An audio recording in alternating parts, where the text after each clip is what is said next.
پاکستان اور پاکستان سے باہر بسنے والے تمام دوست احباب کو، چھوٹے بڑوں کو السلام علیکم۔ جیسا کہ آپ دیکھ رہے ہیں آج ہمارے ساتھ عیسیٰ نقوی صاحب ہیں، ہمارے ہاتھ آ گئے ہیں پاکستان کی تازہ ترین سیاسی صورتحال پہ تبصرے کے لیے۔ ہم کئی دفعہ کوشش کرتے ہیں کہ سیاسی مسائل پہ بحث نہ کریں، لیکن ایسے لگتا ہے کہ ہماری صبح کا آغاز بھی سیاست سے ہوتا ہے، دوپہر کا کھانا بھی، اور جب بیڈ میں جاتے ہیں اس وقت بھی سیاستی کی باتیں ہو رہی ہوتی ہیں۔ تو اسی کمرے میں آج سے تقریباً 2 مہینے پہلے ہم بیٹھے تھے اور ہماری ڈسکشن یہ تھی سر کہ 75 ڈیز اور 19 گھنٹے پہلے میرے سامنے موجود ہے۔ اچھا 75 دن اور پہلے 19 گھنٹے پہلے 19 گھنٹے پہلے ادھر ہی بیٹھ کے ہم نے یہ ڈسکس کیا تھا کہ پاکستان میں کیا ہونے جا رہا ہے۔ اور اس وقت 9 مئی کا واقعہ بھی ہو چکا تھا، آپ سب کو معلوم ہے۔ صبح دوپہر شام ہم سنتے ہیں پی ڈی ایم کے خاص طور پہ جو رہنما ہیں انہوں نے تو اس کو اپنے لیے ایک شیلڈ بنا لیا ہے، اپنے ایک ہتھیار بنا لیا ہے اپنی مخالف جماعت کے خلاف۔ تو ہم اس وقت یہ ڈسکشن کی تھی کہ نقشہ کیا ہوگا۔ ظاہر ہے ابھی عمران خان گرفتار نہیں ہوئے تھے، لیکن کیس پہ کیس ان کے خلاف بن رہا تھا، ان کے ساتھیوں کے خلاف، اور گرفتاریاں بہت ساری ہو چکی تھیں اور کافی شد و مت کے ساتھ ہر روز وہ عدالتوں میں بھی پیش ہو رہے تھے۔ تو ہم نے یہی سوچا تھا، جو ہمارا خیال تھا کہ جوں وقت گزرتا جائے گا، ہم اگر انتخابات کی طرف گئے تو ان کے گرد گھیرا مزید تنگ ہوتا چلا جائے گا۔ آپ کو دیکھ ہی رہے ہیں کہ عالیہ حمزہ، ڈاکٹر یاسمین راشد، خدیجہ شاہ، ان سمیت بہت ساری خواتین پی ٹی آئی کی وہ ابھی تک جیلوں میں ہیں، کرمنل مقدمات کا انہیں سامنا ہے۔ بہت سارے پی ٹی آئی کے لیڈر یا تو انڈر گراؤنڈ ہیں یا جیلوں میں ہیں۔ شہریار آفریدی، محمود رشید صاحب، سینیٹر اعجاز چودھری جو ہیں، اور اس طرح بہت سارے ہیں، میں ضروری نہیں کہ سب کے مجھے نام یاد آئیں۔ افتخار درانی صاحب کو بھی ابھی کچھ دن پہلے گرفتار کر لیا گیا۔ سو سچویشن کچھ ایسی ہی بنتی چلی جا رہی۔ تو اس لیے میں نے سوچا کہ میں نے تو کچھ آئیڈیا لگا لیا تھا کہ کیا ہونے جا رہا ہے، لیکن اب جب کہ نگران حکومت آنے والی ہے، یہ اعلان ہو چکا ہے کہ 9 اگست کو موجودہ اسمبلیاں حکومت ختم ہو جائے گی۔ تو عیسیٰ ابھی آپ بتائیں کہ کیا ہونے جا رہا ہے۔ دیکھیں امتیاز گل صاحب، ظاہر ہے کہ پاکستان میں ایک عجیب و غریب ہم ملک میں رہتے ہیں جہاں پر آپ حتمی طور پر نہیں کہہ سکتے، کیونکہ دنیا میں ریاستیں اور ممالک ایک آئین کی کتاب ہوتی ہے، ایک قانون کی کتاب ہوتی ہے، اس کے تحت چلائے جاتے ہیں۔ تو آپ کو پتہ ہوتا ہے جب آپ نے کتاب سامنے رکھی ہوتی ہے کہ اچھا جناب الیکشن کے حوالے سے لکھا ہوا ہے کہ 90 دن میں انتخابات ہوں گے اگر اسمبلی اپنی معینہ مدت مکمل کرنے سے پہلے تحلیل کر دی جائے یا تحلیل ہو جائے، ٹھیک ہے، یعنی اپنی مدت پوری کر لیں، پوری کرنے سے پہلے اگر تحلیل ہو جائے تو 90 دن میں، جی، اور اگر اپنی مدت پوری کر کے الیکشن تحلیل ہوتی ہے تو 60 دن میں الیکشن ہونا ہے۔ تو یہاں پر تو وہ کتاب فالو نہیں ہو رہی نا۔ یہاں پر تو اس آئین کی کتاب میں ایک نگران حکومت کا بھی کانسیپٹ موجود ہے کہ آپ کا جو پریمبل ہے آئین کا، وہ یہ کہتا ہے کہ حاکمیت صرف اللہ تعالیٰ کی ہے، sovereignty belongs to the almighty, اور مملکت خدا داد میں اس اختیار کو، اس سوورینٹی کو، اس اتھارٹی کو ایکسرسائز کرنا ہے عوام کے منتخب نمائندوں نے۔ تو نگران حکومتیں، نگران وزرائے اعلیٰ، نگران کابینہ، وہ الیکٹڈ تو نہیں ہوتے، ان کو تو عوام چوز نہیں کرتی، ان کو تو چند لوگوں نے چوز کیا ہوتا ہے۔ یہاں پر پریکٹیکلی سپیکنگ جو آئین ہے اور قانون ہے اس کو تو فالو نہیں کیا جا رہا۔ تو پہلی بات تو یہ کہ جو پاکستان کا، میں نے آغاز میں کہا کہ ممکنات کا کھیل ہے، تو یہ تو آپ حتمی طور پر نہیں کہہ سکتے کہ ایگزیکٹلی منظرنامہ کیسے انفولڈ ہوگا، لیکن ایک لوس اسکرپٹ میں آپ کے سامنے شیئر کر سکتا ہوں، اور وہ اسکرپٹ اب آپ کو جھلکتا ہوا نظر آئے گا استحکام پاکستان پارٹی کے لیڈرز کی گفتگو میں، پاکستان تحریک انصاف پارلیمنٹیرینز کے لیڈرز کی گفتگو میں، خٹک صاحب کی پارٹی اور جہانگیر ترین کی پارٹی، اس کے علاوہ فیصل واوڈا کی گفتگو میں آپ کو نظر آئے گا۔ راجہ ریاض حسین کو نہ بھولیں، راجہ ریاض تو بڑی سرپرائز دینے والے ہیں شہباز شریف کو، دیکھیے گا آپ۔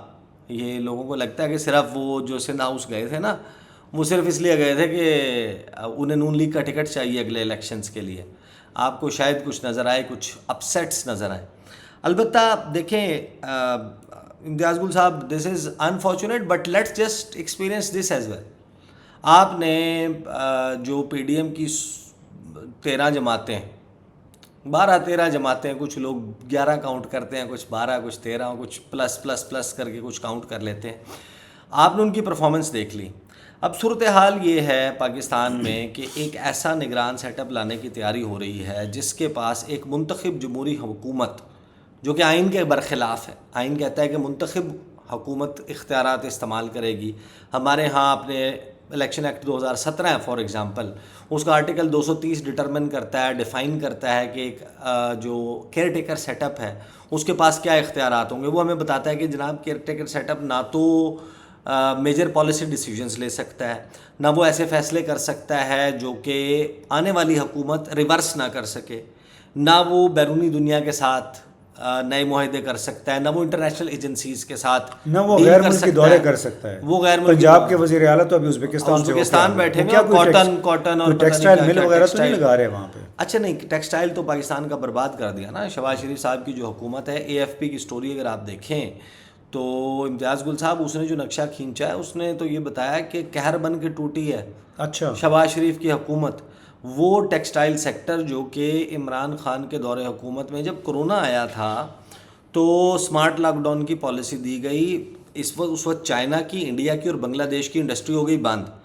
اب یورپین مارکیٹس کو آرڈر پلیس کرنا تھا, یہ انڈسٹری بند ہو گئی. انہوں نے کہا اسمارٹ لاک ڈاؤن. جس وقت وزیر اعلیٰ مراد علی شاہ ہاتھ باندھ کے کہہ رہے تھے کہ جناب سب کچھ بند کر دیں, انہوں نے کہا اسمارٹ لاک ڈاؤن. آپ کی انڈسٹری کھلی رہی. فائدہ کیا ہوا؟ یورپ کا سارا جو آرڈر چائنا, انڈیا اور بنگلہ دیش کے لیے آتا تھا وہ شفٹ کر گیا آپ کی مارکیٹ پہ. اس کے بعد آگے تجربہ کار, انہوں نے کہا کہ ہم ہیں معاشی مہندس, ہم ہیں طبیب, ہم ہیں سرجنز, ہمیں پتہ ہے کہ اس معیشت کی سرجری کیسے کرنی ہے. انہوں نے آنے کے بعد جو یہاں پر کھلواڑ کی ہے معیشت کے ساتھ, اور اس کے بعد انہوں نے امپورٹ کے اوپر پابندی ساتھ میں کس چیز پہ لگا دی. آپ جناب کاٹن کے بنڈلز امپورٹ نہیں کر سکتے, بیلز امپورٹس نہیں کر سکتے, آپ زپ, بٹن, دھاگا اور کیمیکل ڈائز نہیں کر سکتے جس سے آپ نے ٹیکسٹائل سیکٹر کو چلانا ہے. اس سے ہوا یہ کہ آپ نے کجا یہ کہ ٹارگٹ یہ رکھا ہوا تھا 2022-23 میں $25 ارب کا آپ نے ٹارگٹ رکھا ہوا تھا. You have missed that target by whopping $8.5 billion. جی, اور اس میں اوور ٹائم جو انڈسٹری اوور ٹائم لگا رہی تھی 24 گھنٹے چل رہی تھی اس کو آپ 13-14 سر 7 لاکھ بندہ بے روزگار ہو چکا ہے ٹیکسٹائل سیکٹر کا. صرف میں کسی اور کی بات ہی نہیں کر رہا. لیکن تباہی تو عمران خان نے مچائی تھی نا ان کے بقول. بس وہ پھر ایسا ہی ہوتا ہے نا. اب آپ میڈیا جب آپ نے کنٹرول کیا ہوا ہو, آپ کے ہاتھ میں ہو سب کچھ, اور میڈیا کو بھی اشتہارات, پیڈ کانٹینٹ بڑی وافر مقدار میں نمبرز میں مل رہا ہو, تو پھر یہی ہوتا ہے. بٹ پریکٹیکلی اسپیکنگ دیکھیں امتیاز گل صاحب, جو اس دن آپ نے گفتگو کی تھی نا, میں نے وہ 100 دن بعد کا پاکستان, اور آپ نے جو گفتگو کی تھی آج وہی ہوتا ہوا دکھائی دے رہا ہے. لیکن اس میں کیا چیز ہوئی ہے, تبدیلی یہ ہوئی ہے کہ ہم پریکٹیکلی اب ایک ایسے سسٹم کی طرف بڑھ رہے ہیں جو تو جائے گا نہیں, لگتا نہیں ہے کہ ایسے آسانی سے جائے گا. آپ کو بھی یہ خدشہ ہے؟ اس کی وجہ بتاتا ہوں نا. جب ایک آپ کے ملک میں فضا بنی ہوئی ہے کہ ہم نے جناب سرجری کرنی ہے اکانومی کی, ہم نے اس کو ٹھیک کرنا ہے, معیشت سب سے پہلے ہے, تو معیشت اگر اٹھا کے انہیں کو دینی ہے, یعنی پی ٹی آئی تو نہیں آ رہی نا ابھی. ٹیکنیکلی اسپیکنگ جو کاغذوں میں چیزیں طے ہیں اس میں پی ٹی آئی تو آ نہیں رہی. ویسے بھی الیکشن اب پی ٹی آئی کے لیے تو نہیں ہے نا. ٹھیک ہے, اس کو اس لیے تو نہیں بھگایا. تو انہوں نے جو 16 مہینے میں کیا وہ تو معیشت کی بربادی تھا. تو انہی کو دوبارہ لانے کے لیے یہ ایکسرسائز کرنے کی کیا ضرورت ہے؟ اچھا, اس سے پھر یہ سوال بھی اٹھتا ہے کہ بڑے تواتر کے ساتھ شہباز شریف صاحب نے بڑی کوشش کی ہے خود کو لائل ثابت کرنے کی. جو بھی وہ تقریر کرتے ہیں, چاہے وہ سڑک کا افتتاح ہو, چاہے وہ انڈر پاس کا افتتاح ہو, چاہے انویسٹمنٹ کانفرنس ہے, چاہے منرل سمٹ ہے, یا بیرونی ملکوں سے قرضے لانے کی بات ہے, وہ بار بار یہ کہہ رہے ہیں کہ اس میں براہ راست فوج کے سربراہ جو جنرل عاصم منیر ہیں ان کا کافی بڑا کردار ہے, پرسنل کنٹریبیوشن ہے.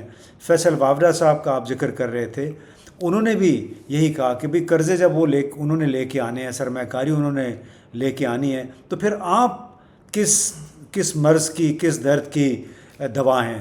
تو اب اس سے بنیادی سوال جو میں کرنا چاہ رہا تھا, آپ چونکہ گھومتے پھرتے ہیں زیادہ ان لوگوں میں, کہ جو فیصل وابڈا نے کہا ہے اس کی روشنی میں سوال یہ پیدا ہوتا ہے کہ اگر ہر کام فوج کے سربراہ نے یا فوج نے کرنا ہے، پھر یہ انتخابات، پارلیمان، اتنی بڑی بڑی کابینائیں اور یہ سینکڑوں ارب روپے جو اس پہ خرچ ہوتے ہیں، اس کی پھر کیا ضرورت ہے؟ پھر تو براہ راست فوج کو دے دینا چاہیے تمام انتظام انصرام۔ ایگزیکٹلی دیکھیں بات سنیں، امتیاز گل صاحب، یہ حکومت بیٹھتی ہے، یہ کہتی ہے یہ بل تو ہم نہیں لے کے آئے، اس پہ تو ہم نے جناب گفتگو ہی نہیں کی، یہ تو ہماری ڈسکشن کا حصہ ہی نہیں تھا، عمران خان کے نام نہ لینے پہ ہم نے پابندی تو نہیں لگائی، عمران ریاض خان کا ہمیں کیا پتہ، مسنگ پرسنز کا طاقتور حلقوں سے پوچھیں گے، یہی کہتے ہیں نا یہ سب کچھ۔ اون آپ کچھ کرتے نہیں ہیں، وزارتیں آپ نے رکھنی ہیں، پیسے کسی اور نے لے کر آنے، بھائی پھر آپ کس لیے ہیں؟ یہاں پر دیکھیں پتہ کیا امتیاز گل صاحب، یہاں پہ بڑا ٹھنڈے دل سے بیٹھ کے دیکھنے کی ضرورت ہے۔ یہاں جو کچھ ہو چکا ہے گزشتہ 16 ماہ میں، اس کو حل کرنا کسی ایک بندے کے بس کی بات ہی نہیں، اور اب جو لڑائی جس نہج پہ پہنچ چکی ہے وہ نہج وہ ہے جہاں پر خدا نہ خواستہ آپ ایک کمپلیٹ بریک ڈاؤن کی طرف جاتے ہیں۔ کون سی لڑائی کی بات کر رہے ہیں آپ؟ سیاسی لڑائی کی بات کریں۔ اچھا، سیاسی لڑائی جس نہج پہ پہنچ چکی ہے، جو ملکی حالات جس نہج پہ پہنچ چکے ہیں، معیشت جس نہج پہ پہنچ چکی ہے، یعنی یہ شہباز شریف کہانی سناتے ہیں، یہ ان کے وزراء کہانی سناتے ہیں کہ ہم نے ڈیفالٹ سے بچا لیا، کوئی ڈیفالٹ سے نہیں بچایا، آپ نے اس کو ڈیلے کر دیا، پرولونگ کر دیا۔ اس کے علاوہ آپ نے تمام تر شرائط بالکل ناک رگڑ کے، ان کے گھٹنے پکڑ کے آپ نے کہا کہ ہم تمام شرائط مانتے ہیں اور آپ ہمیں قرضہ دے دیں۔ پھر وہ امریکہ سرکار نے کچھ تھوڑی سی مہربانی کی۔ لیکن میں ایک اور بات سوچ رہا تھا جب آپ یہ شہباز شریف کی بار بار بات کر رہے ہیں، پھر فیصل واوڈا کی طرف، میں اس میں ایک چیز ایڈ اس میں اگر آپ ایڈ کریں، میں اس میں ایڈ کر دوں کہ دیکھیں آپ نے 87 وزارتیں دنیا میں، یہ کوئی اس کی بات نہیں ہے، آپ سارے لوگ جو دیکھ رہے ہیں آپ جائیں انٹرنیٹ پہ، بڑا آسان ہے، کوئی مشکل کام نہیں ہے، کیبنٹس کا سائز پوری دنیا میں جو ہے اس کو آپ سرچ کر لیں انٹرنیٹ پہ، دنیا میں پاکستان سے بڑی کابینہ کسی وزیر اعظم کی نہیں ہے، شہباز شریف کی سب سے بڑی کابینہ ہے۔ اور پھر آپ جا کر سرچ کر لیں کہ دنیا میں پاکستان ایک اکانومی کی، ایسٹس کی، پیسوں کی رینکنگ میں کہاں کھڑا، یعنی ایک ملک جو کہتا ہے کہ ہمارے پاس زہر کھانے کے پیسے نہیں ہیں، وہ 87 رکنی کابینہ بنا لیتا ہے، بھئی پھر عوام جو ہے وہ 4400 سی سی گاڑی کا برڈن کیوں پے کریں؟ آپ کے T A D A parliament کے وہ کیوں دیں؟ اگر پیسے جنرل عاصم منیر نے لانے ہیں، اگر سعودی عرب کے ساتھ، چائنا کے ساتھ، یو اے ای کے ساتھ، آئی ایم ایف کے ساتھ 12 کو انڈر پاس کے لیے ڈیل انہوں نے کرنا ہے، تو پھر آپ کس مرض کی دوا ہے؟ آپ تو آپ you do not stand any where. نہیں، آپ نے تو شیروانی پہننی ہے نا، آپ نے وزیر اعظم بننا ہے۔ وہ فیصل واوڈا صاحب، اب صاحب کہنا پڑتا ہے، وہ بھی ممبر ہیں، انہوں نے 2-3 انٹرویوز میں یہ کہا اور بڑے زور و شور سے کہ کیا ہم کوئی جدی پشتی غلام ہیں۔ وہ باتیں جو ہم کچھ عرصے سے کرتے رہے کسی نے نہیں سنی، لیکن اب جو بڑے حلقے ہیں ادھر سے بھی آنی شروع ہو گئی کہ اس میں جو 2-3 گھرانے ہیں وہ بار بار یہ کہہ رہے تھے کیا ہم ان کے جدی پشتی غلام ہیں کہ پہلے دادا پھر باپ آ گئے اور باپ ابھی کہہ رہے کہ ہمارے بچے آپ کے حکمران ہوں گے، تو آخر کب تک یہ سلسلہ چلے گا؟ پھر انہوں نے یہ بھی کہا کہ توشہ خانہ کا کیس عمران خان کے لیے بنا، وہ اتنا سا فریم تھا، وہ باقاعدہ انہوں نے اشارہ کیا، لیکن انہوں نے کہا کہ کیا صرف عمران خان سے یہ ٹیکنیکل غلطی ہے؟ اس سے بڑا قصور تو پہلے 2 آصف زرداری پیپلز پارٹی کے جو لوگ تھے، جو گیلانی اور نواز شریف کر چکے ہیں، تو یہ تو اب پھر ان کے خلاف بھی چلے گا۔ تو اب کوئی فضا اس طرح کی بن رہی ہے کہ اکیلا صرف عمران خان نہیں بلکہ جو ان کی جو جنریشن ہے، لگتا ہے کہ ان کو بھی یہ فارغ کرنے جا رہے ہیں، یا وہ دیکھیں انہوں نے صرف یہ گفتگو نہیں کیا، اگر عادل عباسی کے ساتھ جو انہوں نے انٹرویو دیا 3-4 دن پہلے، اگر آپ اس کو دیکھیں، اس پہ انہوں نے یہ کہا کہ جو ریڈ لائن ہے وہ صرف عمران خان نے تو کراس نہیں کی، وہ تو ان سب نے بھی کیا ہے۔ یہ نہیں ہو سکتا کہ آپ اقتدار میں آئیں تو سب اچھا ہے، اقتدار سے باہر جائیں تو آپ چار چھیٹ کرنا شروع کر دیں۔ ہم اور یہ ریاست، یہ ملک، ان کے جمہوری جنازوں کا بوجھ اپنے کاندھوں پر کیوں اٹھائے؟ یہ گفتگو اگر کر رہے ہیں فیصل واوڈا صاحب، آپ کو بھی پتہ ہے، مجھے بھی پتہ ہے کہ فیصل واوڈا صاحب کہاں سے گفتگو فرماتے ہیں، تو اس کا مطلب ہے ایک سوچ موجود ہے کہ ایک ینگ جنریشن یا ایک سسٹم میں ری بوٹ کی کسی قسم کی ضرورت ہے، وہ ہوتا ہوا دکھائی دے رہا ہے۔ میں اس کو ذرا will try to wrap up with the fact کہ اس وقت آن گراؤنڈ ہو کیا رہا ہے. وہی لوگ ایکچولی بہت سارے لوگ وہی جاننا چاہتے ہیں کہ جو آپس میں ان کا کیا جی ایچ کیو اور پی ڈی ایم کا آپس میں صلاح مشورہ چل رہا ہے یا صرف پی ڈی ایم ان کے آپس میں اس وقت اختلافات اور بات چیت چل رہی ہے.